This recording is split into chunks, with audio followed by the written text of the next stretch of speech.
the Communication in Conflict Workshop.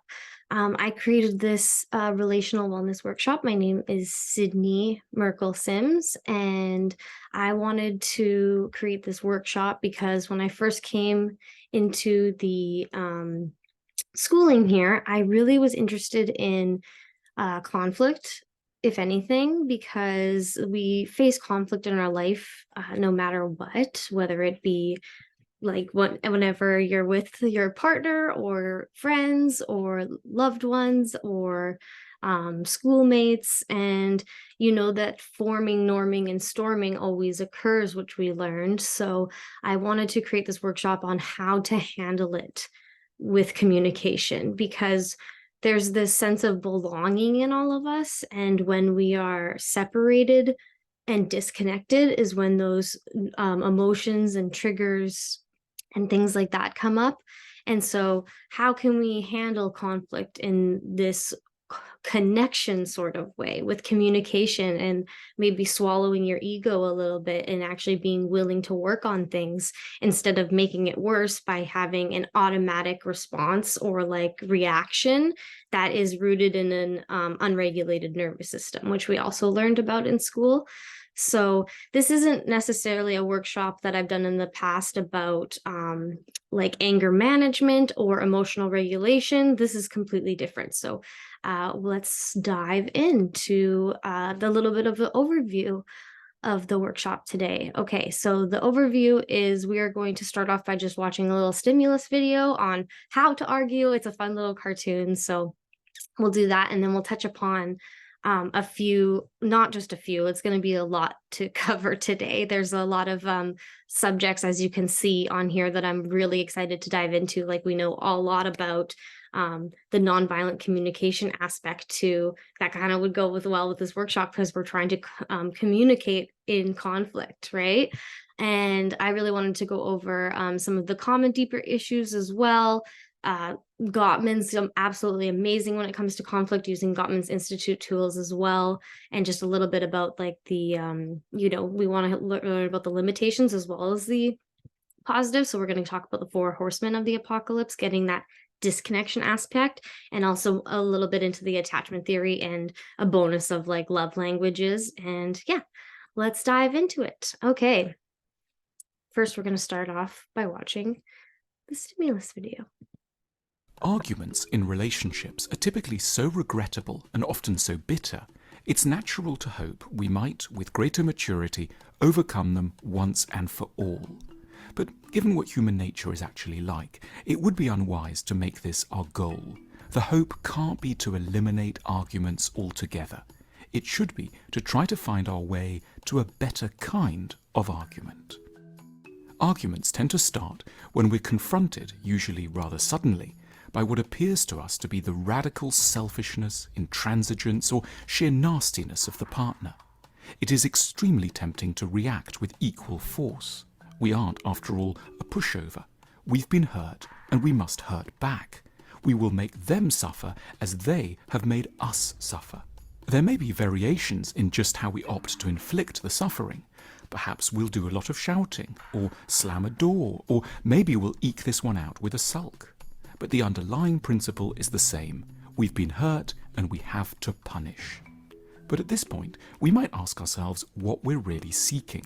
After all, we're not trying to administer abstract justice or punish for the sake of it. This isn't a criminal court or the headmaster's office. What we're truly seeking in a close relationship is something much more touching.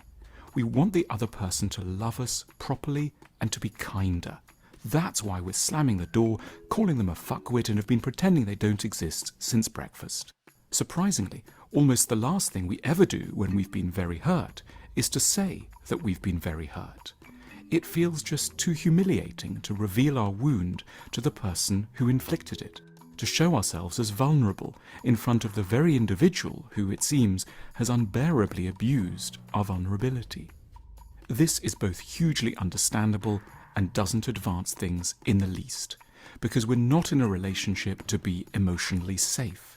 We're there to find connection.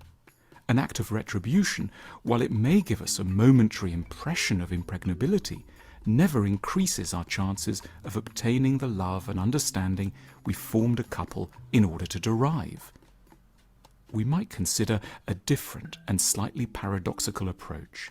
We might, exactly at the moment when we've been wounded by our partner, instead of hitting back, make what we could term a dignified avowal of hurt and fear.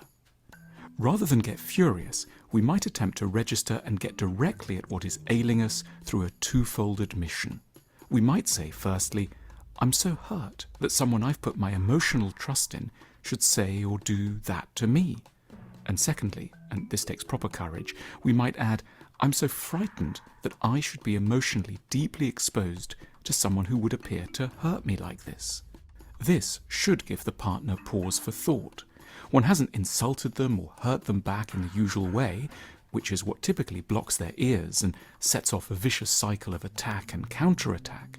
We are being dignified and honest. We aren't lashing out, but nor are we begging. We are neither being very strong nor very weak. We're neither punching nor crawling. We're just standing still, admitting our genuine sadness, fear, and nakedness in a tone of marked self-possession.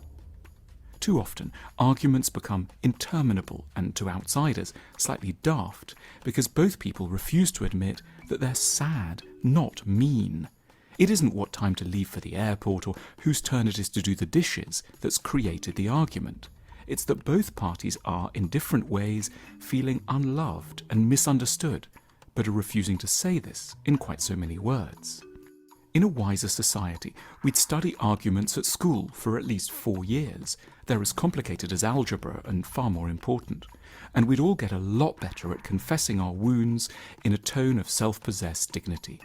We'd admit with calm that though we're capable and strong in most areas of our lives, here, right now, in the arena of the relationship, we are hurt and scared, and yet are brave and mature enough, as well as committed enough to love, to dare to tell the partner so in the plainest, most undecorated, and most heartfelt of words.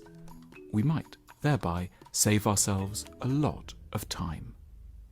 We believe in making the world a more emotionally intelligent place, and to that end, we've now also published some extraordinary books, as well as other merchandise that reinforces some of the themes illustrated in our videos. Please click on the link below to see more. I absolutely loved that video. I just love the cartoon. It keeps you interested, and then they just cover such deep topics. Love to see more if anybody wants a link for that. And we're going to get into now one of the first things I think I remember learning in school about the Maslow's hierarchy of needs and how important this pyramid is to always come back to realize when we are at the bottom or the top, meaning we are emotionally dysregulated at the bottom and we are emotionally regulated at the top, and we're actually able to have conversations.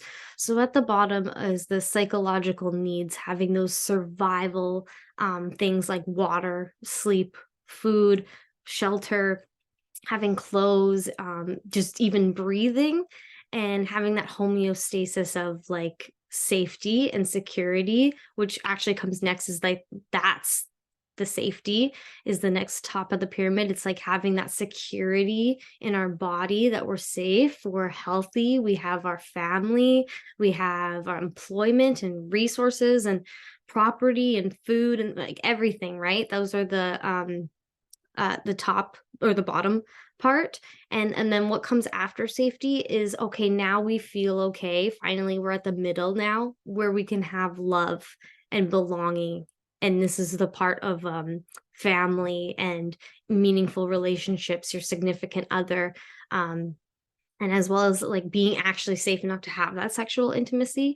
And then what comes next at the top of the pyramid is having that esteem, like your self-esteem, having that confidence and respect and like admiration for yourself.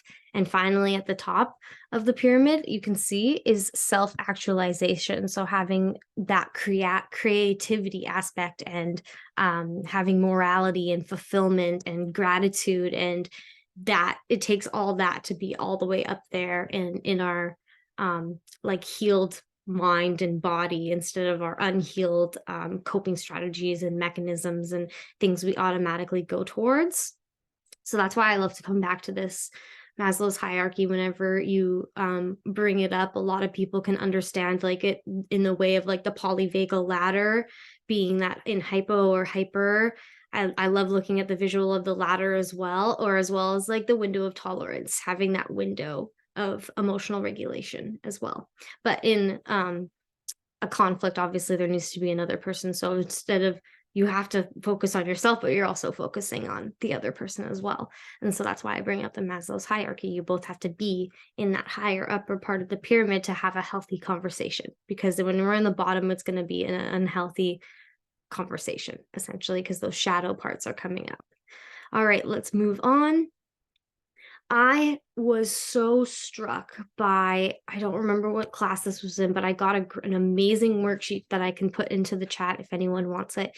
It's called the list of needs, and we need we need these things in a relationship, a friendship, a acquaintance, a boss, a coworker.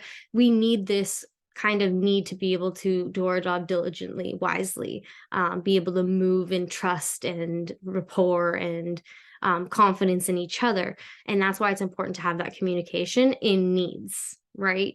So which one of these lists of needs resonates with you guys the most? I know that there's a lot of them. So number one is to be accepted, to create that belonging in that tribe. That's our natural instinct.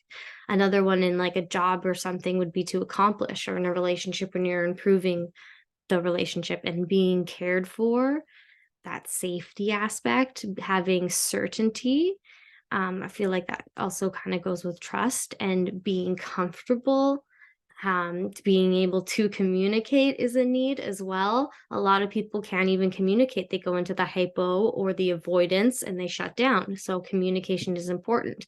To control is not in a way that it's meant to be a trigger word. They need to have control in the relationship to feel safe, as in maybe in the past they've been hurt. So this time there needs to be certain things put in place to be able to reassure.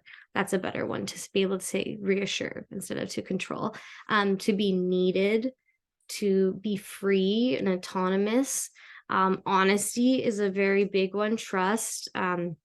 Having order, maybe like eventually you fall into like a pattern, right? Like you need that order, that pattern, that this certainty again, that peace and serenity, that space for the space, essentially having power, again, not a negative way whatsoever, having power in the relationship and having that voice, essentially. To have recognition, everyone, that's the biggest like red flag when you don't get the opposite of recognition. That comes up in the Four Horsemen as well, that we'll talk about later. Having recognition in the relationship, being able to use your voice and be heard. And the most important one, safety, I would say, safety in a relationship. And then the last one is work. Relationships take work. They do, they really do. And if it's not a priority, we can figure out by talking about it, where would each one of these sit as a priority for us. And we can dive into more of those, but we can also just I can, like I said, I can put in the chat like where this worksheet comes from. And it's amazing worksheet that you can work through with a partner, even when you guys are needing to kind of sort things out in a conflict. All right, moving on. We're talking about the wounded masculine and the wounded feminine, like we've been kind of leading up towards, of what happens when we do have that conflict, and what we're not going to have good communication until you have that bad communication, right? So we learn and want to improve upon that, and then we have a spectrum of what not to do and what to do, essentially. And all reactions and behavior makes sense. All behavior makes sense, right? So we're not going to shade anything that happens when we come up in the wounded masculine and feminine. It's all part of like the shadow aspect of growing as well, that anima and that animus. And so little bit of Carl Jung there. And so we want to dive into like being in the wounded masculine. I'm not saying masculine, I'm just saying masculine, feminine. I'm not saying men and women, because everyone has a different balance, yin and yang of both, right? There is that you can be 50-50 to have perfect balance, but there's a lot of different percentages that we can have over time. And especially when the person's in the wounded masculine energy, they have more characterized by aggression, but not violence. Sometimes violence. We're not talking about that. I did that in my anger management course. Wanting to force or control is like also that negative shadow side, but in like more than just like the needs, like in a negative way. And taking power from others is what happens in the wounded masculine. And diving into the wounded feminine energy, that's feeling like overly needy or dependent, that always comes up as that shadow side, and automatic thoughts sometimes, repressing those honest expressions because they don't want to, like holding back what they want to say, essentially because they don't want to hurt anyone's feelings, in favor of that passive aggressiveness instead. And holding that in the body has consequences, right? If we're not being able to voice ourselves, it gets stuck and being manipulated towards others to get what you want. Essentially, it's getting that wounded feminine energy. And it's important to talk about those things, because I believe that's what comes up when we are feeling emotionally dysregulated, right? We move towards those automatic coping protective behaviors that make sense. They're there for a reason, as protection and survival. Moving into more of finding the balance now of the feminine and masculine energy. The feminine energy that we talked about the the negative. We're going to talk about the positive, or we can look at it. We talked about the challenges, and we're going to talk about the strengths now. So the feminine energy is about being receptive, like being passive, contractive, intuitive, inward, right? They're all about the flow. When you think of passive, I was almost like, but that means like flow, the energy that like we possess and kind of have that intuitive knowing, right? The natural feminine, having unconditional love and understanding, being nurturing, yes, having some tenderness, yes. And of course, kindness automatically comes out, but we don't want to go too far to people pleasing, and being that creative energy, flow, intuitive stillness. Oh, I said flow, radiance, surrender, sensitivity, emotional ease, and like having this allowing energy, right? These are all the strengths. And then if we wanted to compare again to like the wounded feminine, you can see the wounded feminine really tries to become that victim. Oh, there's a spelling mistake in there. Being powerless, having this weakness or manipulation, withholding, having that neediness or codependency, being oversensitive or over emotional. I know that women get the nickname crazy all the time, or the feminine, I should say. And everyone gets crazy and emotional. Everyone can have that reaction, and that sometimes happens because we can kind of step back and look at it and be like, why is this coming up? Right? Let's dive into the masculine energy now. So the masculine energy is all about being projective, active, like going, giving. Giving is a really interesting one, right? You don't think they would be so nurturing, just like women. Being expansive, being outward. And I feel like men have it the hardest, not just men, masculine energy have it the hardest when we're talking about living in the patriarchy, automatically having some of these unhealthy narcissistic behaviors, because that's seen, like if you want to look into it more yourself about social constructionism, how everyone is made out as labeled, right? Or having men being like not emotional, not allowed to cry kind of a thing is a big thing in our society and needs to be looked at, right? And we are becoming more emotional. I know since like the 2000s, it's more of like feminine energy than like the 1900s, right? We have one being the masculine energy. So diving into that natural strength of a masculine energy is having that confidence, inner strength. Like obviously men are seen as more like outer strength as well than than the feminine. I'm saying masculine, feminine, and then focus and being very logical, right? Having support and stability. They're there to protect, giving direction, clarity, boundaries, courage, discipline, capability, certainty, assertiveness. It's all about like a way more expansive energy than we're made to realize. And it's about diving into the masculine energy in today's society is seen as a good thing, like about the hustle and the go and women aren't necessarily made biologically on a 24-hour clock. 24 hour men have that energy 24/7 every day. It restarts, where women are on a monthly cycle. It's completely different. Every phase of the week is going to be completely different. The ovulation, the luteal, the other two. And it's just all about finding the balance for women in a society like this. The men are really there to protect and like stand up for them. And the wounded masculine, again, just to touch upon it, is being the perpetrator, the abuse of that power, that shadow side of the dominance and the aggression and the control and the competitiveness, that confrontationalist, that being more criticism and maybe abuse and avoidance and unsupportive and unstable. So that's why we always naturally say that men are more avoidant if there is attachment styles, and sometimes more feminine energy, or if the females are more, we're talking about the opposite of that, right? So that's a little bit, I think that's just important because like I know there's a huge thing in our society about being different percentages of female, masculine, being non-binary, all the other names, and that's why we want to be aware and keep it like using pronouns she, her, they, them, all the things to be aware for future clients and stuff like that as well.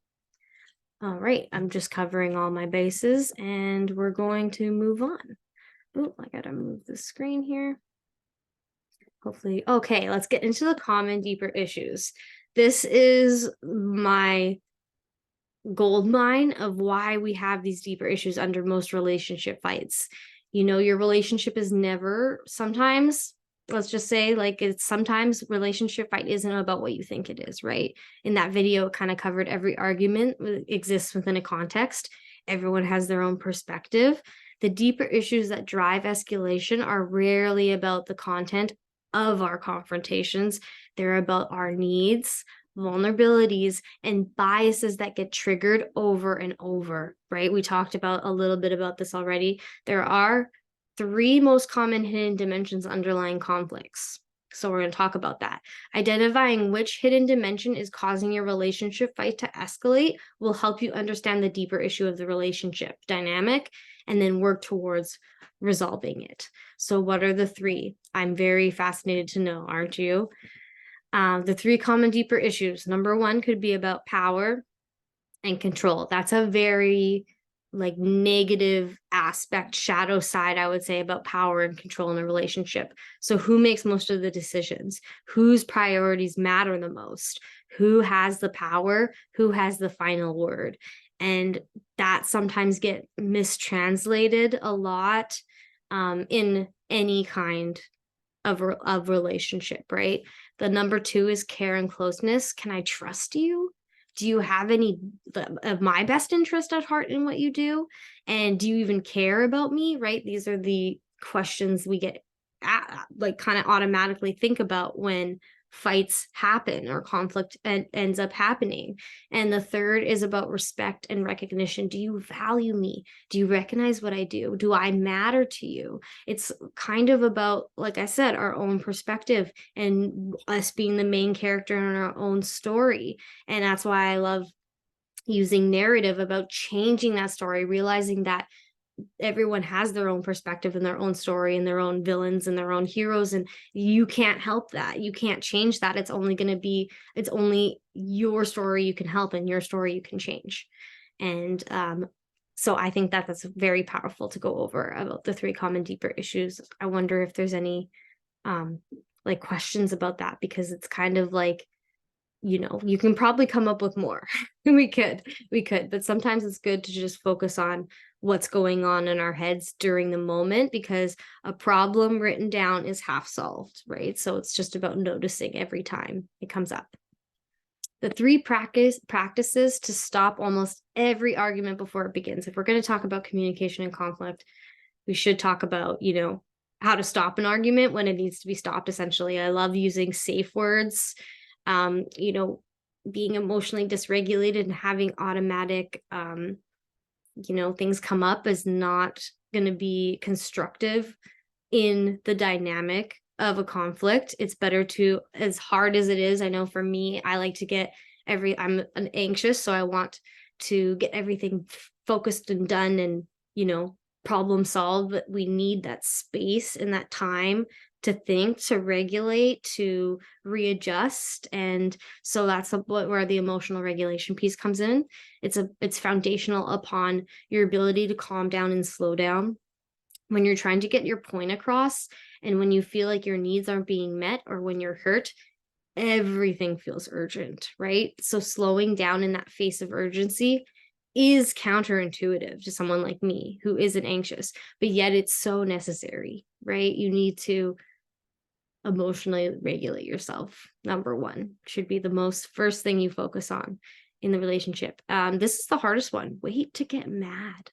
It may be contradictory because being calm is hard at times, but at least wait to lose your mind, right? We don't want to just lose our mind for no reason and think about, regret or shame after. Before you do lose it, just get curious. Why am I feeling this way right now? Wait for more information. Be in that space to be able to allow that information to come in. You will realize that your partner's intentions were not as horrible as you thought as an initial reaction, right? Once you have more time, you have more time and space to be able to change it.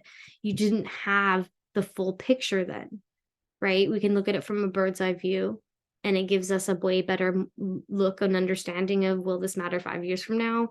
Kind of calming yourself in those types of ways. And the last one is learning to translate. It's communication. There's a lot of mistranslation, miscommunication.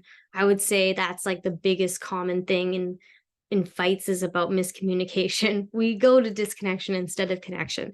Most of the time, arguments begin because we simply mistranslate the message that our partner or other person we're dealing with is trying to send us, or the message that we are sending our partner. For example, the criticism behind "you always come late," instead of what it really means, "I long to spend more time with you, and I feel lonely when you're not home at night." That's very powerful when it comes to relationships. I'm also thinking about professional relationships where you're sending out an email, and sometimes emails get misconstrued. What am I supposed to do today? So I'm going to reply back and confirm with you, so you want me to get this, and this done today, so there's no confusion at the end of the day when you come together and you had to get work done and there was miscommunication on what work needs to be done. When it's laid out and put down, listed out, there will be miscommunication or mistranslation, right? Because everyone has their own perspective and tone when we're reading something compared to when we're together. So that's also important to today's society where there's a lot of texting and emailing and things like that, right? And, there's this big misconstrued idea that all this technology and social is supposed to be bringing us closer together and have more connection, but really it's bringing us more disconnection and more loneliness, and scrolling and screen time has gone up tremendously. So just wanted to put that in there as well. Moving on to the sound house relationship of Gottman. Gottman is amazing for this kind of conflict within relationships that I'll be diving more into when I go into couples counseling. So let's start at the bottom of the sound house. We have that, I love this trust and commitment on the side as stable, the sound house, and trust, having, if you fall, they'll catch you kind of thing. Commitment as in work, as in you actually have to work on the relationship. So we're building love maps, knowing one another's world, knowing that if you go on a couples game show, that you would be able to guess the other person's perspective, and knowing and understanding our favorite things, because we've been building that up for so long. Like, we go on dates to get to know people and get tired of asking, what's your favorite color? And until you find that one that you knew is going to be your person, you always keep building upon that, no matter what, right? Sometimes you think about like way bigger things, like how many kids you want and things like that. And I'm trying to think of a professional way to get that across, but I'm sure I'll think of something. Share fondness and admiration for each other. You know, the biggest quote that gets you waked up out of bed every morning is, you could die tomorrow. And that's very morbid, but it's true in the sense that we should have utter gratitude for every day, right? And sharing that fondness and admiration for each other is what starts this house building, right? We're turning towards each other instead of away from each other. We're not avoiding the issue, even though space and time and silence and alone time is still necessary. We still want to always come together at the end and find out more what's up, what you've been up to, get caught up on life and tasks and goals and things like that to move forward. Having more of that positive perspective, meaning we as humans, we biologically go towards the negative to keep us safe. We want to always lean towards the positive perspective, changing that dynamic, and that goes with the trust, right? And so building that positive perspective of unconditional positive regard, no matter what, right? We're also managing conflicts. Obviously, there will be conflicts in life, no matter what. So how are we managing that conflict throughout life? Are we at least improving? Are we questioning? Are we like evolving, essentially? So accepting your partner's influence, dialogue about the problems, practicing self-soothing techniques are all ways we can try to manage that conflict over time. And I think, as we progress, there's always these different stages that we go through, right? It's never just a linear path. It's been more like this, because you gotta keep coming back and relearning and learning and unlearning and relearning, right? So making their life dreams come true. We talk about dreams and, gratitude and relationship building. And we also want to acknowledge that there's always going to be something to keep achieving and acknowledging. And it doesn't mean it won't come true or not, right? But there's always that striving towards the positive, no matter what, right? If we're talking about yin and yang, there's always that balance, and it always works out towards the light instead of the dark. So we're creating that shared meaning together. At the top of the house, we're creating that shared meaning. What does that mean? We're coming together. You have your dreams, they have their dreams. A company has their values, you have your values. You're coming together, you're creating bonds of stronger connection that will actually grow your dream to be bigger, grow your relationship, grow your personality, grow your human involvement, right? It's always a going but flowing. That's what I like to say. So that's a little bit on the sound house of Gottman. Let's dive into popular rule of his, the 5-1 rule in relationships. In a popular study conducted by Dr. John Gottman and Robert Levinson, they observed that couples who are happy and stay together have a specific balance in their positive and negative interactions during times of conflict. Okay, so according to their study, a stable relationship requires a positive to negative interaction ratio of approximately 5-1. So that means 5 positive interactions for every 1 negative interaction. This is the magic ratio in relationships. It means that for every 1 negative interaction during conflict, every time that there's a fight, there should be at least 5 positive interactions after. Think of it as like 5 dates, 5 meetings, 5 whatever of connection to come back from that disconnection. That's a big difference, 5-1, right? But it's so necessary, and that's a really good picture to have in your mind of like the balance that actually needs to happen It was also observed that unhappy couples have higher negative to positive interactions statistically, right? So over time, this broke down their love and relationship. When you have more negativity than positivity, it's not becoming as worth it anymore. And the balance is not equal because the negative interactions and experiences leave a stronger emotional impact than the positive experiences. Because as human beings, we always want to hold on to that negative to protect, to keep us safe as survival. So we need to learn how to bring in the positive experiences. What the best positive experience I can ever come up with right now is that we live in the safest times that we ever have. Our grandparents had to go through war and experience that for us to be this safe and being able to heal those past emotions and like it will keep going through generations until it's felt, right? And we know this through PTSD and ADHD and the different generations that come out of hard times having those negative strong impacts and of war essentially, right? So we want to change that negative where we're always holding on to as human beings into positive. How do we do that? It takes work, right? That's why we're doing this workshop today. And so here's this yin and yang that I've been talking about, the positive and the negative, and having that pattern right in the middle there, right? That pattern of the negative is always going to be there, but also that light is always going to be there to be able to change it, right? And maybe it will get smaller and smaller to be able to recognize the pattern and learn that lesson. So Dr. Gottman's research also describes the most common positive and negative interactions responsible for building and breaking down relationships. I'm just going to move my screen so we can see the other side here a little bit better. The positive interactions that build stability in relationships.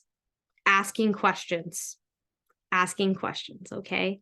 We're building it, we're listening, and we're showing empathy. Empathy is the most powerful thing ever, you guys, and we get it confused with sympathy all the time.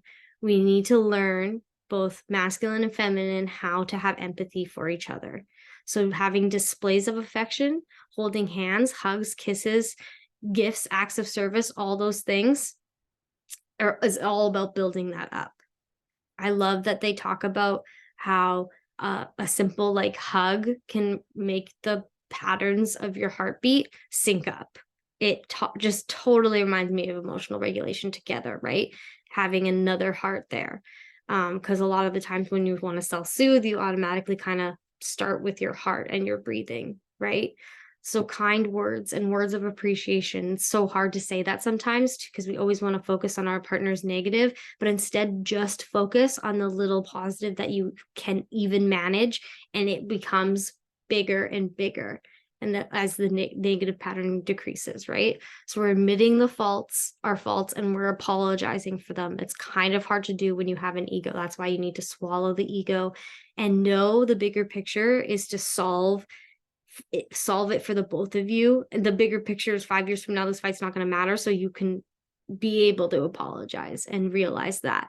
Lastly, sharing laughs, playful teasing, and humor is actually a good thing. It's almost like we're choosing a partner for the rest of our lives, not to grow old with, but to stay young with, and, you know, have those interactions of like your children.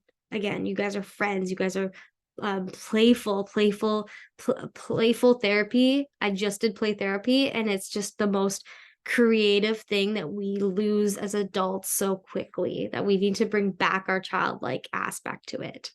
So let's talk about the negative now. The negative interactions that break down relationships: being emotionally dismissive, not even giving it a chance. Stonewalling is one of those words that we're learning more about today, that narcissists can also tend towards to do. Expressing criticism or contempt. Okay, that's just pulling all the negative things and keep talking about them. It's going to keep growing. We want to focus on the positive, no matter how hard it is, right? So criticism or contempt is the number one relationship killer. Like, that's with the 4 horsemen. I'm not going to get ahead of myself again. We'll talk about that.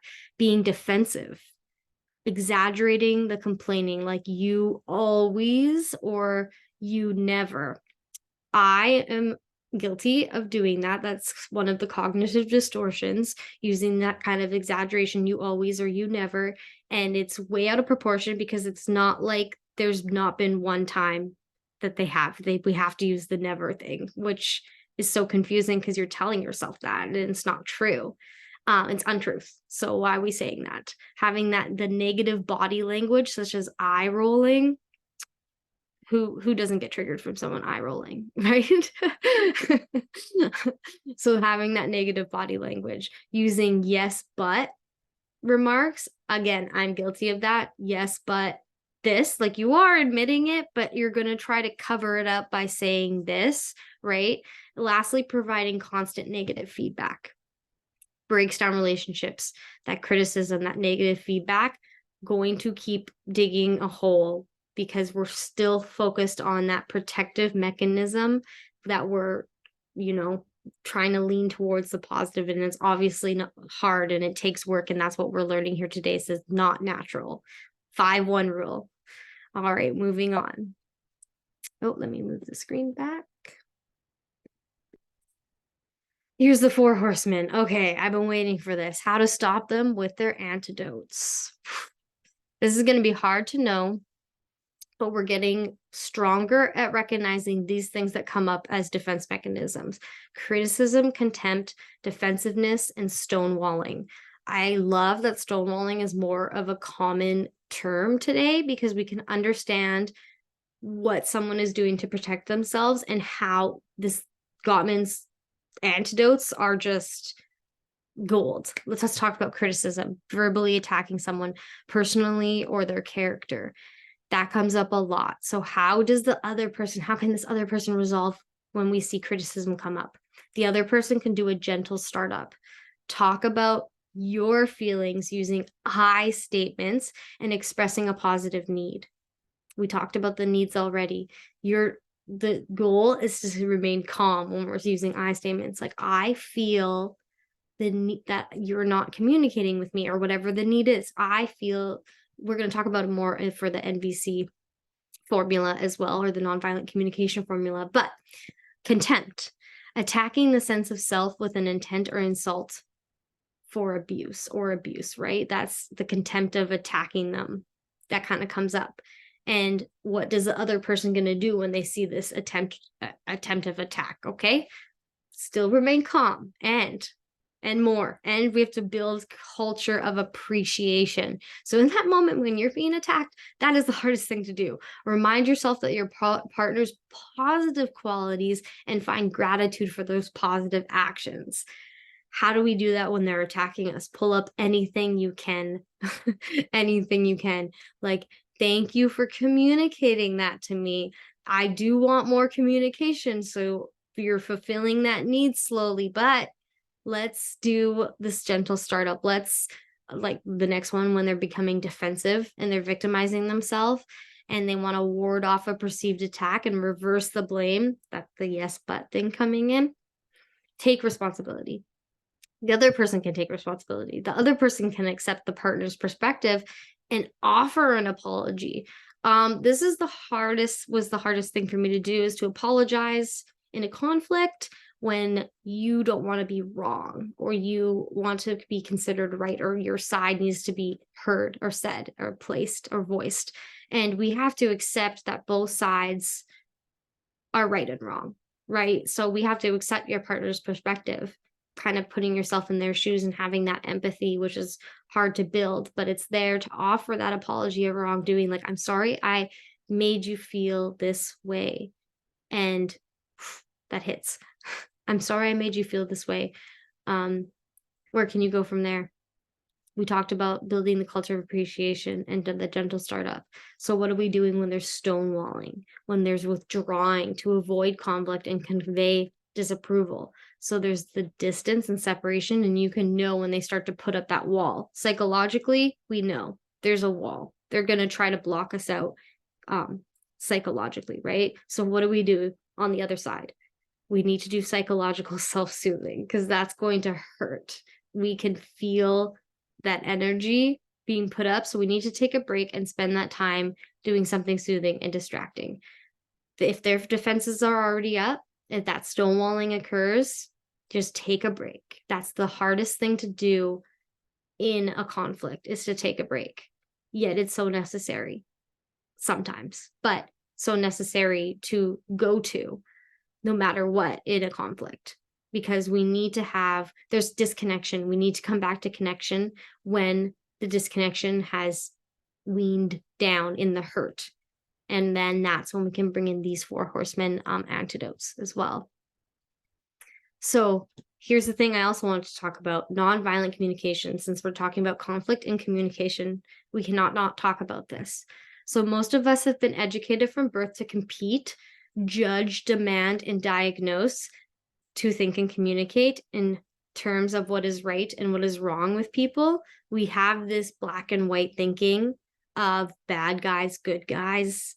I don't know why we always say it in that way for guys, because whatever, I'm not trying to be, I want to include the girls as well, but I always just call people guys, even if they're in a group of girls as well. I'm like, hey guys, I don't know why, just a common thing, I guess.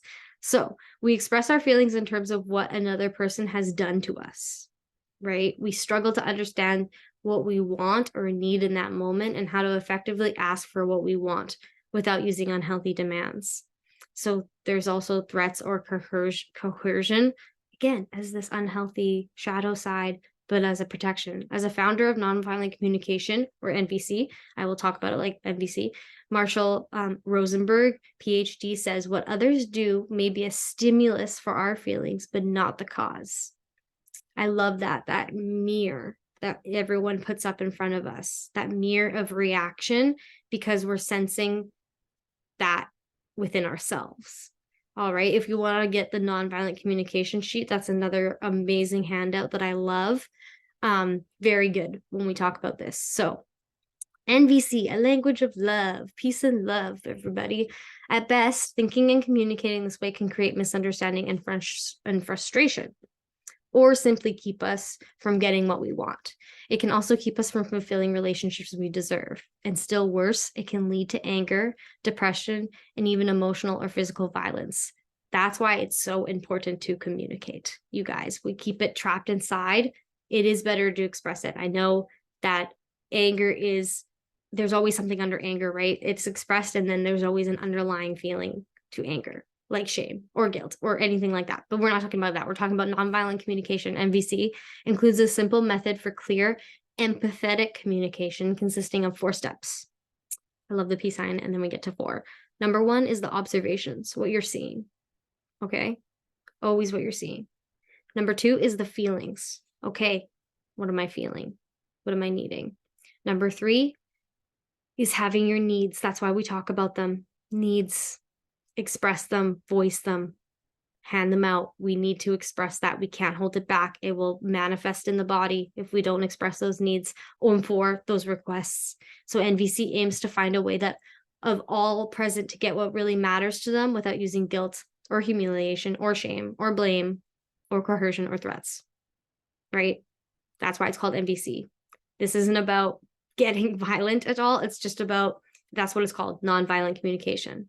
Because I want a world of peace, not a world of war, people. It's useful for resolving conflicts, connecting with others, and living in a way that is conscious, present, and attuned to the genuine living needs of yourself as well as others. That's why we use NVC. Okay, this is the boring part, because we're going to talk a little bit more about exactly what to say, but that's why this is called communication in conflict, because we need to know exactly what to say. So we're going to state the observations that are leading you to feel the need to say something. For example, I just looked in the refrigerator and saw there's no food. I'm thinking that you didn't go grocery shopping. That states as an observed fact with an inference explicitly stated, right? There's that passive aggressiveness. So instead, we're going to, number 2, state the feeling that the observation is triggering in you, or guess what the other person is feeling and ask, right? For example, I see your dog running around without a leash and barking. That's the observation. I'm scared. There's the feeling. Okay. So we are telling them kind of what we want in that sense of feeling. There's the observation and then the feeling. Number 3, state the need that is the cause of that feeling, or guess the need that caused the feeling in the other person and ask. Meaning, for example, I can't hear over the noise. Observation. I'm feeling uncomfortable. Feeling. Because I'm needing connection right now. That's very vulnerable to say. I'm needing connection right now. So, number 4 is make a concrete request after that for the action to meet the need that was just identified. We just figured out what the need was. Now, how do we identify that? For example, I noticed that you haven't spoken in the last 10 minutes. Observation. Are you feeling bored? Feeling. And allowing them to be wrong because you're asking. Allow the other person to say yes or no and propose an alternative, right? That gives it that time to actually be able to correct like how you're feeling. Like, oh no, like they're gonna maybe apologize right away. Sorry, I was just doing this or that. So being very clear and setting that healthy boundary and being a little bit vulnerable, right? Being a little bit vulnerable. That's actually very brave. Bravery is feeling scared and doing it anyway. That's why we talk about this. So let's move on. That was a lot. I think that was also very good to be able to understand and realize the formula that can be done for this type of thing. 7 ways to build and repair in relationships. Repairing your relationship includes recognizing and empathizing with the effect of our actions that have had on the person that was wronged. Okay, so repairing trust always starts with acknowledging and then listening to that experience of the person. That's all what empathy is, stepping into their shoes. And the person who has been wronged feels better. That is the path that leads to a repaired relationship. So we're going to dive into a couple deeper things of communication. Within communication, not being passive aggressive. Number 1, don't start with I'm sorry. Building back trust doesn't come from them knowing how you feel. It comes from them feeling seen by you. Empathy first, right? Recognizing, being in them, being there present, focusing on feelings, focusing on needs. Number 2, in that moment, what do you wish I had realized or acknowledged? That is a powerful response. Like, what can I do in the future? Right? Don't focus on what you meant by what you did or said. Instead, focus on their experience of their actions, right? In that moment, what do you wish I had realized or acknowledged? Oh, right. That's just so powerful. I can just see it changing lives. That's why we need to also memorize these things so we can bring it up and use it and use these tools. Number 3, what did it feel like when I said that? That's just recognizing and acknowledging and having empathy for that person further. Don't clarify or convince them you didn't mean it that way. That's my automatic response. I didn't mean it that way. That's my perspective. Their perspective was different. Instead, listen to what they have to say. How did it feel when I said that? Did it feel hurtful, sad, angry, anything? Pull out any kind of emotional vocabulary word. We're trying to increase that emotional vocabulary. Number 4, what was the most important thing you wanted me to notice in that moment? Meaning a little bit different from number 2. What was the most important thing you wanted me to notice in that moment? What can I do next time? What are the signs that you want me to look out for? Okay, don't defend yourself by talking about the pressures you were under. Again, kind of like the same thing of like, I didn't mean it that way, but a little bit deeper. Don't talk about the pressures you were under. That's kind of putting your perspective. Number 5, what were you hoping I would understand when you said or did that? What were you hoping I would understand when you said or did that? Don't defend your interpretation. Just offer for them the signs. Again, what can I do? Number 6, what kind of support or reassurance were you looking for that you didn't receive? That's a gold mine. What kind of support or reassurance do that person need in that moment? Whether if it was of sadness, of anger, it could be different. So don't talk about your excuses. Again, just focus on the other person's perspective. Number 7, how did you hope I would respond in that moment? That's a good one too, because how did they want me to respond? And sometimes there's this automatic theory inside of our head. Well, if I do this, they'll do that. If this happens, then this happens. And when that doesn't happen, it creates confusion. So instead, how did you hope I would respond in that moment? What did you want? Did you want excitement and love, or did you want space and reassurance? This is so important. 7 ways to build the relationships, everyone. We're getting deep now. So let's move on to the next one, is talking about healthy conflict. What does healthy conflict sound like, guys? I don't know. We know what unhealthy conflict sounds like. We're trying to learn to move away from that. So let's pick our favorite one. There we go. I can kind of see it now. Here's some responses you can use. Obviously, you're not going to be able to reflect it word for word, but that's why we talk about them, so we can try to get them stuck in our head. We love to have, we're going around in circles. I don't think we're going to agree on this. How can we move forward? Where can we meet each other? That's a really good one. We're going around in circles. Nothing's going to get solved, right? Another one, I'm feeling like things are escalating and we're both getting defensive. Let's take a deep breath and a moment to cool down. Wow. Emotional regulation just in one sentence, right? And that you're still taking responsibility. You're realizing their feelings as well, and you're solving it together. I hear you, and that makes sense. Can you also see where I'm coming from? That's a healthy one as well to say, instead of yes, but, or what about my perspective or me? It's, can you feel my empathy that I have for you, right? Another one, you're not the problem. I'm not the problem. The way we relate to each other and the cycle we're stuck in are the problem. Meaning our unhealthy coping mechanisms are the problem right now. Our triggers are the problem right now. You and me, this situation, not the problem. These are. I love that one.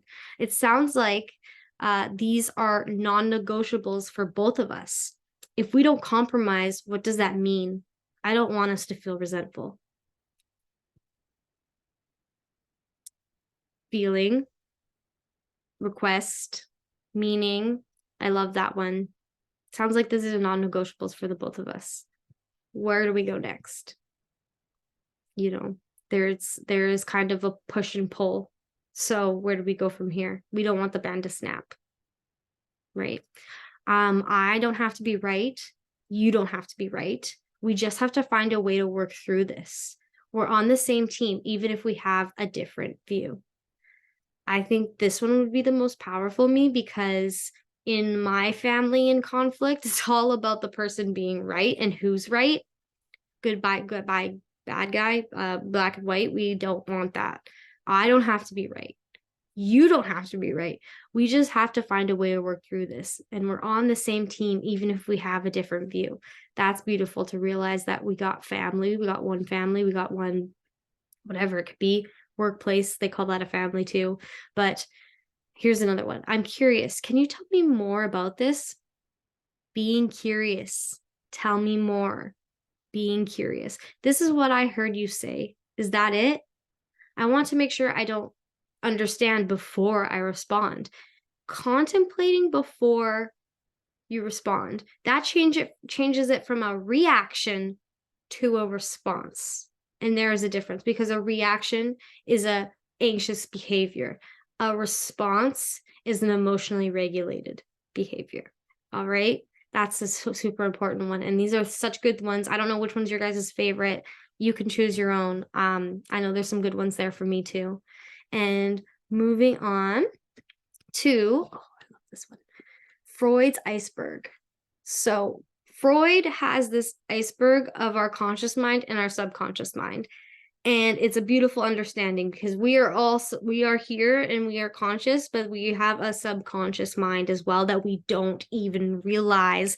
Check it out. Conscious mind on the top of the iceberg is only 10%. So this is our current thoughts and our perceptions right now. What's under the surface, what's in the brain, what's in the mind, there's the subconscious mind, okay? The subconscious mind makes up 90%. The subconscious and unconscious make up 90%. So the subconscious is our memories, our past, and all of our knowledge that's there. It's just under the surface. Our unconscious mind, a little bit even deeper, are those unacceptable urges, those impulses, those thoughts, and those painful feelings. Those come out in dreams. That's that unconscious mind, because our fears come up. The most common dream right before you wake up is always a fear dream. Like, what are you scared of? Like being late for work or something like that. So that happens right before we wake up, of course, to become healed. That's why we dream, to heal the patterns in another conscious realm, not just the conscious, but the subconscious realm or the unconscious realm. So pretty powerful thing to understand, because that is the deep down innate things that you can't perceive in the moment of a conflict. They're deep down. You can't recognize them. They're subconscious. The conscious is only 10%. Beautiful way to be able to describe that, and a beautiful way to realize our mind is like an iceberg, per Freud's iceberg theory. Moving on. We're talking about my most favorite subject ever, attachment. If I could pass on any knowledge in the world, it would be about our attachments and our automatic behaviors, thoughts, feelings with attachment, because there are about 4 of them, right? There's the healthy attachment, or and there's the other 3 that are anxious, avoidant, and both. And so therefore there's about 4, and we move through the secure attachment and the unsecure attachment at different points in our lives. And that's the most important thing to understand. The psychological theory of attachment was first described by John Bowlby, a psychoanalyst who researched the effects of separation between infants and their parents. This was in about 2010. Bowlby hypothesized that the extreme behavior infants engage in to avoid separation from a parent, or when reconnecting with a physically separated parent, like crying, screaming, and clinging, were evolutionary mechanisms. Okay, Bowlby thought these behaviors had possibly been reinforced through natural selection and enhanced the child's chances of survival. So all about survival here, and belonging and safety. So these attachment behaviors are instinctive responses to the perceived threat, okay, of losing the survival advantages, and that accompany being cared for and attended to by the primary caregivers, which is the most basic human need response. Since the infants who engaged in these behaviors were more likely to survive, the instincts were naturally selected and then reinforced over generations. So this happened over time. So these behaviors make up what Bowlby termed an attachment behavioral system. It's a system, as in our behavior, our attachments relate to our behaviors, which creates the system of the pattern in cycle that we need to break. So the system that guides us into our patterns and habits of forming and maintaining relationships. Very important topic, I think. And we can get into, I want to just go over the anxious and the avoidant, because that's the unhealthy ones. And yes, you can be both. And yes, you can be secure, but this comes out when we are talking about that trigger or that conflict arises. The anxious attachment, the person who is more likely to be anxious in the relationship, and the person who is more likely to be avoidant in the relationship, the runner and the chaser dynamic. The anxious wants to immediately fix the problem to reduce their anxiety. The problem needs to be fixed now. They want that reassurance so they don't have to be anxious anymore. What does the avoidant want to do? The avoidant withdraws or becomes quiet to avoid the conflict. They avoid it for survival, because they seriously don't even think they can handle it, because they don't even feel like they could be loved. Like that, it's so deep and subconscious, we don't even realize we're doing it. Number 2, the anxious feels like it's their fault. They're hurt. But what does the avoidant feel? They feel like it's too much for them to handle. Like seriously, their emotional regulation just can't handle it. All right, that's pretty powerful. Number 3, the anxious sometimes over communicates their feelings and fears. I can definitely atone to that, as in over communicates, and sometimes anger arises. And where the avoidant, they just become hypo. They become shut down and dissociated, and they struggle with that vulnerability. They cannot be vulnerable in that moment. They need to emotionally regulate first. And the anxious almost can't emotionally regulate without it. And so number 4 is that of anxious fears that the conflict will lead to abandonment. That is their fear of abandonment, fear of not belonging, the fear of losing the tribe. And so the avoidant learned these behaviors over time by minimizing or dismissing the issues. I just realized that there's a spelling mistake there, my fault. So the avoidant minimizes or dismisses because that is their survival instinct to know that they will come back, hopefully, right? And so number 5, the anxious becomes more clingy and attempt to fix things.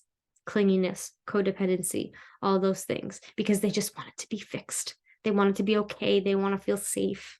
And the avoidant, they need to detach from it. They need to detach their emotions from the situation because they just can't handle it. They detaches because it just is so overwhelming for them. Can you imagine that? I try to put myself in their shoes and I just couldn't imagine if you felt so cut off like that. That's just so powerful to think about. Number 6 is the anxious reads into their words and their actions very thoroughly, I will say, like to the point of like writing it down and like being like, oh, this, that. Like they need the problem solved. They need it written down. They need to overanalyze, be hyper vigilant about it, right? The avoidant more overlooks that emotional nuance and they act distant or aloof on purpose. They don't even realize they're doing it. They're just detaching. They're just like out of their body now. Don't feel a thing. That's why they become aloof and that's why they can't speak and that's why they become distant because they're just, it's like a button. They become shut off and there's no kind of changing that until they become emotionally regulated again. And number 7, anxious mentally spirals over unresolved issues. That is about ruminating and overthinking and overanalyzing and becoming overly anxious and changing that simple into complex.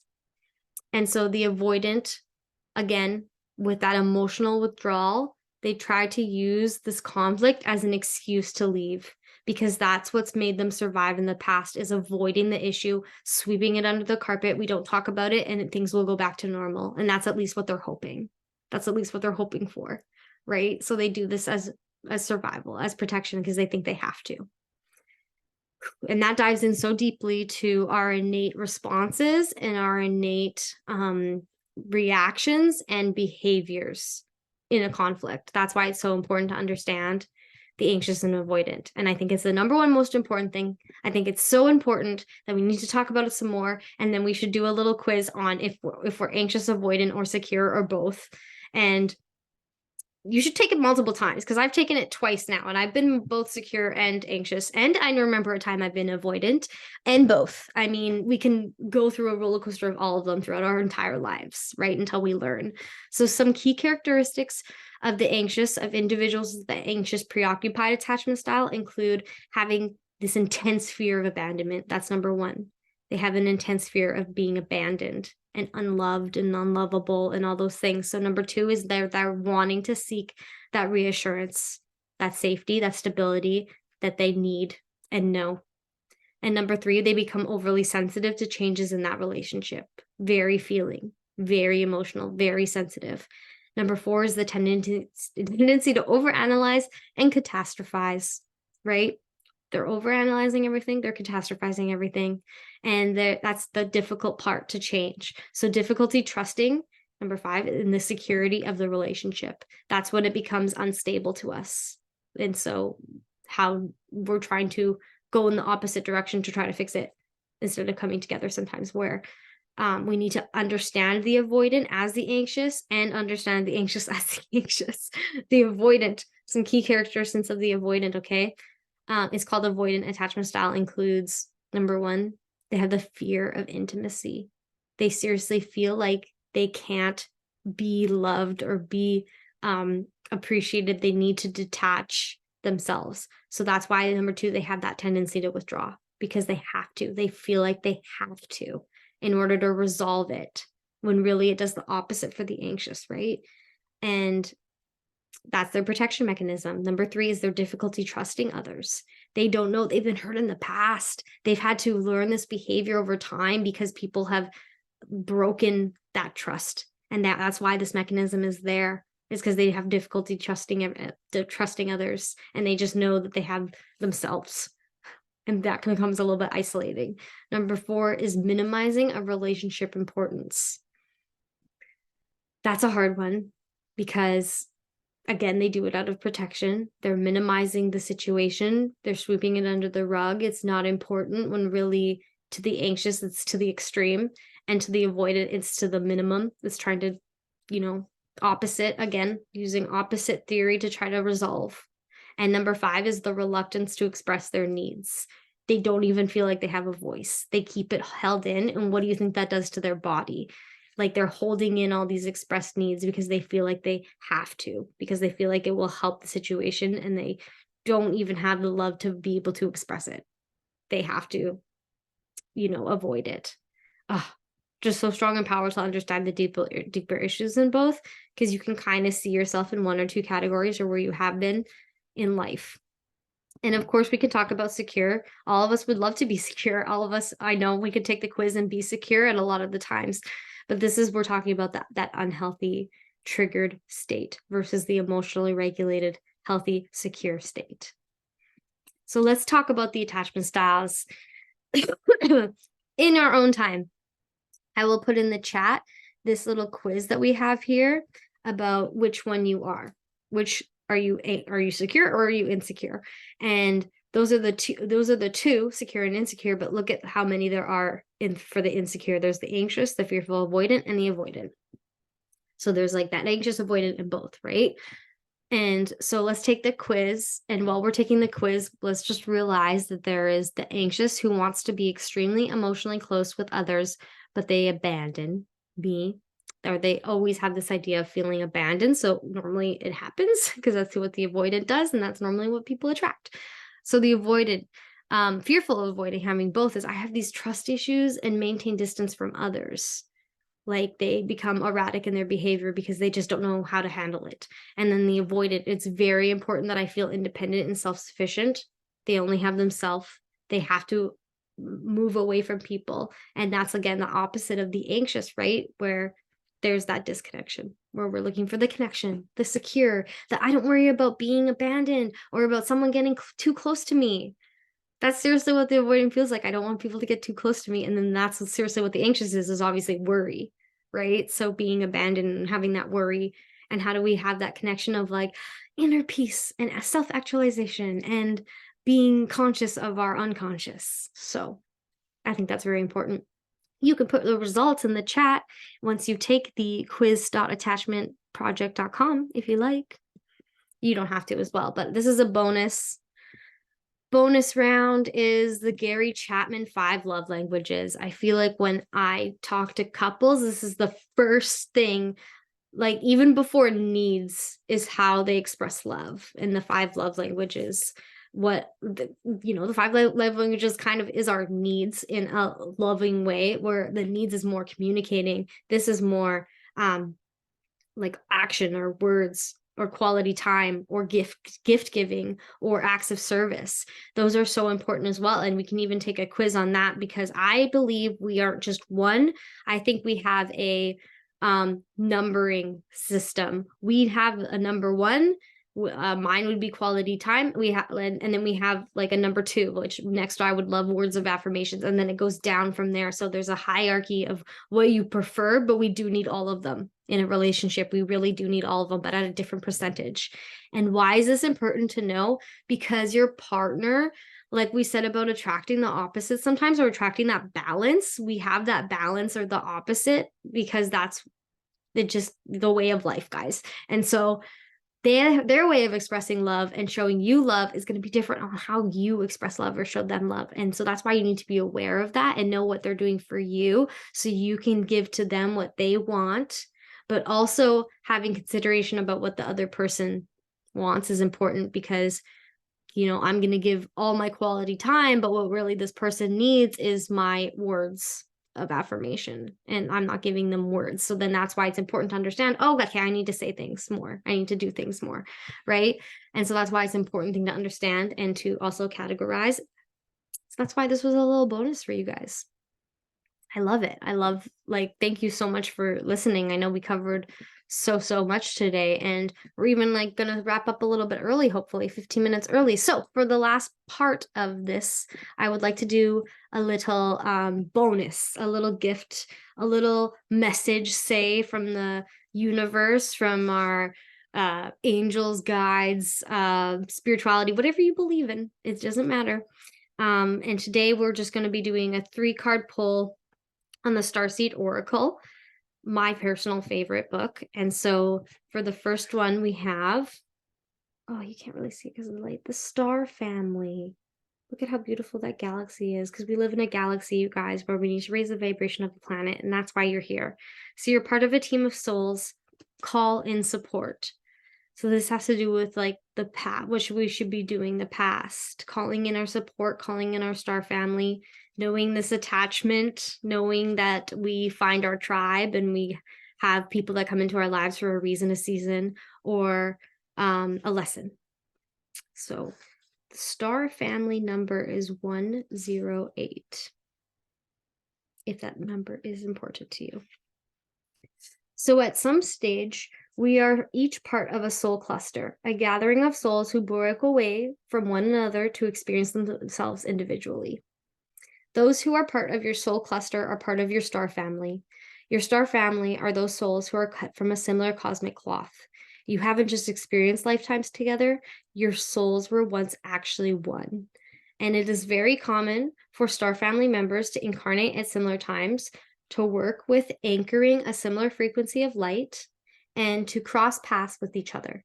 You know that someone is part of your star family when you feel like you know and remember them from the moment you meet. That's beautiful. They feel instantly familiar and comfortable. Time both passes quickly and stretches when you're with them. You feel more yourself with them than with anyone else. It can sometimes feel like looking in the mirror, because in a way you are. Often you'll go out of your way to help those in your star family, instinctively knowing it's part of your path. When a star family when a star family member dies, you feel it very deeply, regardless of how long you knew them. A certain soul mourning or soul breaking occurs. Think about the people in your life. Who do you feel is part of your star family? If this card comes up in a spread, like, it's likely that you've met someone who is part of your star family or you're about to. Well, I hope if you're listening to here, you're part of the star family. So who do you think is from the same star family as you? How can you call upon them for support? That's a beautiful one. I know right before this presentation, I definitely, prayed to my star family, prayed to my past loved ones and angels that I know are protecting and guiding me.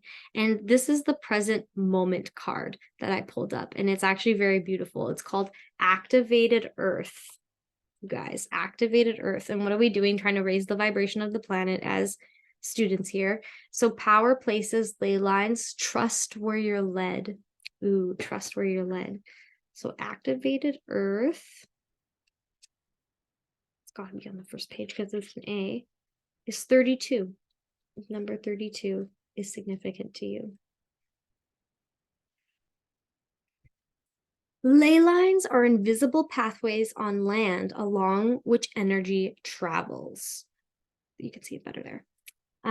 Tune into them. They can be sensed when we tune into them with our subtle senses, our intuition, also known as spirit paths. They've been compared to the meridian system of the body used in Chinese medicine, and they link sacred sites, stone circles, burial mounds, and places of worship worldwide.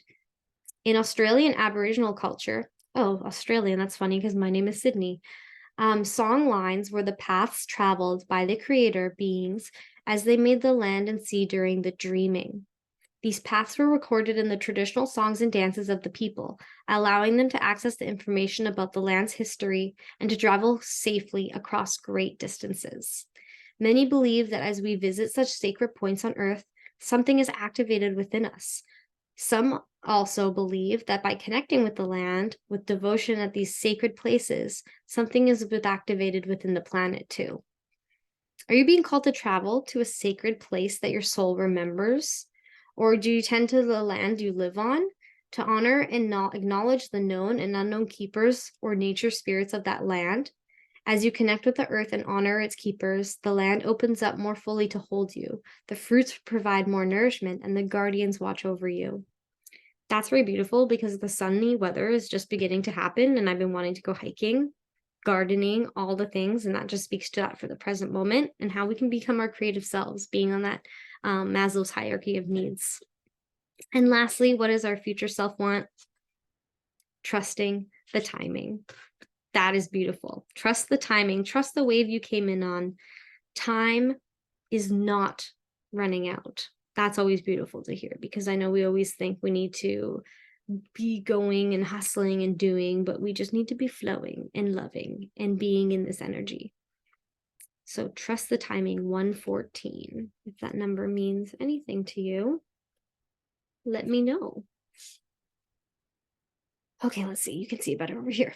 So often, those who feel like they're here for a reason sense that time is running out, and they spend their life worrying that they might miss their moment. But the only way to miss your life or your moment is to spend your time worrying about missing it. It's never too late to answer a calling, and you're never too old. The tides of your life are magnificently orchestrated to come in and out in perfect unison. Don't race ahead and ride a wave that was never meant for you. You'll waste your precious time and energy when instead you could be enjoying your life. Everything has a season, and you're being called to trust that the one you're